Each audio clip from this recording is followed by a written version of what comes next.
Have you ever seriously wondered how the wealthiest people on the planet really handle their money? I mean, what do they know that we don't?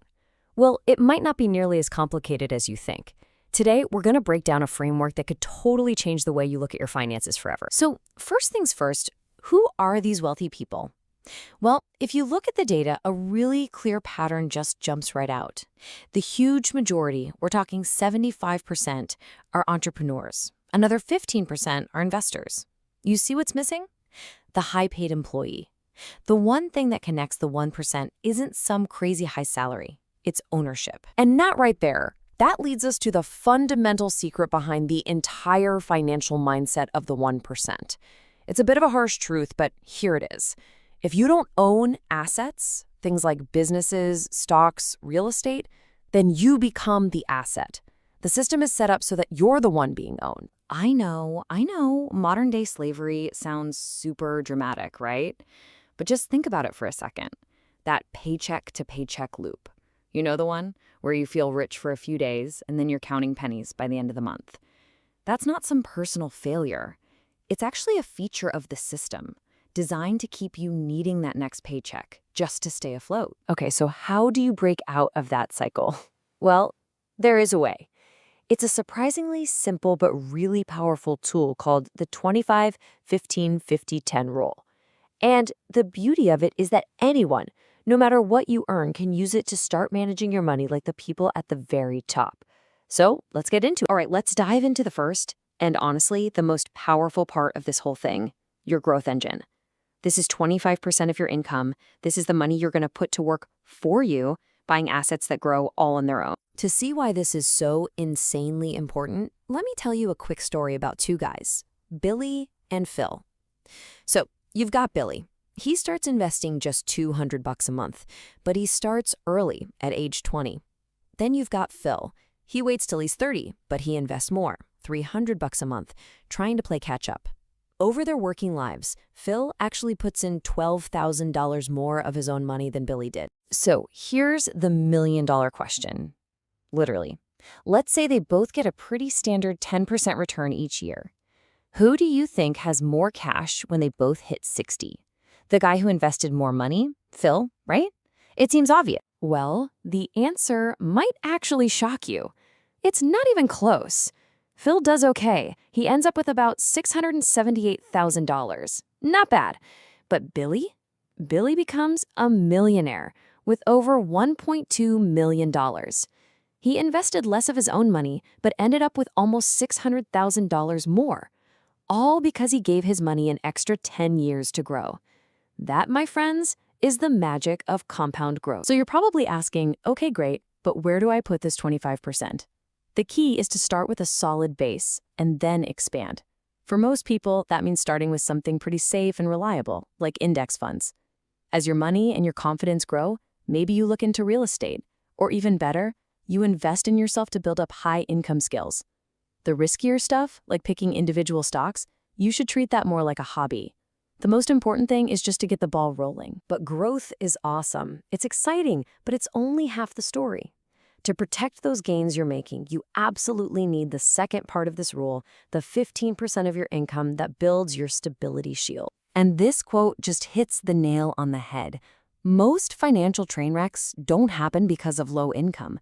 They happen because one little thing goes wrong and there's no safety net. Think about it. Your car breaks down, you have an unexpected medical bill, and suddenly you're forced to sell your investments at the worst possible time, wiping out years of hard work. So how big does this safety net need to be? The formula for this is actually super simple. You just figure out your bare bones monthly expenses. I'm talking just rent, food, utilities, the absolute essentials.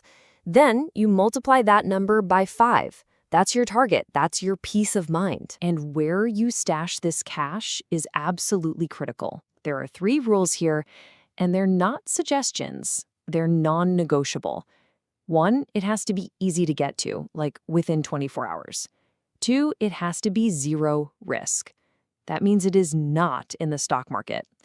And 3, it should still be working for you a little bit, earning some decent interest in a high-yield savings account so inflation doesn't eat it for lunch. Okay, next up is the big one, the largest slice of the pie, the 50% that goes to your essentials.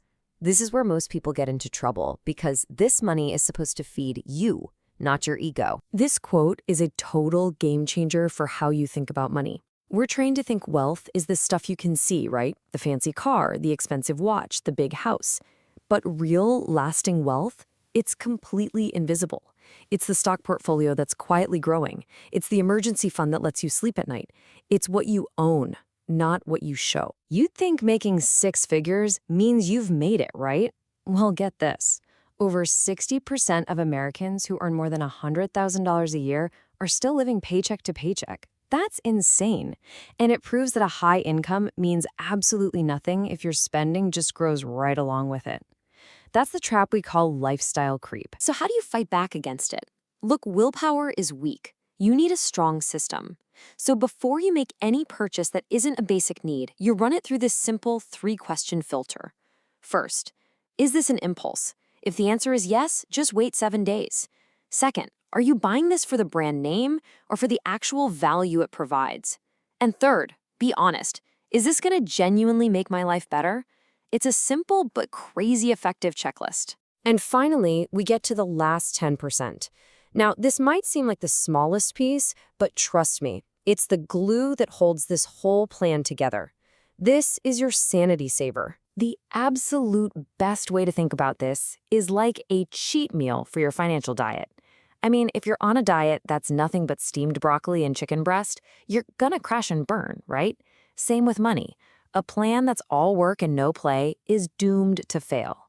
This 10% is your planned reward that stops you from going crazy and blowing your budget. And look, this money isn't for random junk you see online. It's for guilt-free, intentional spending on things that actually bring you joy. We're talking about vacations that create lifelong memories, hobbies you're truly passionate about, or just having amazing experiences with the people you love.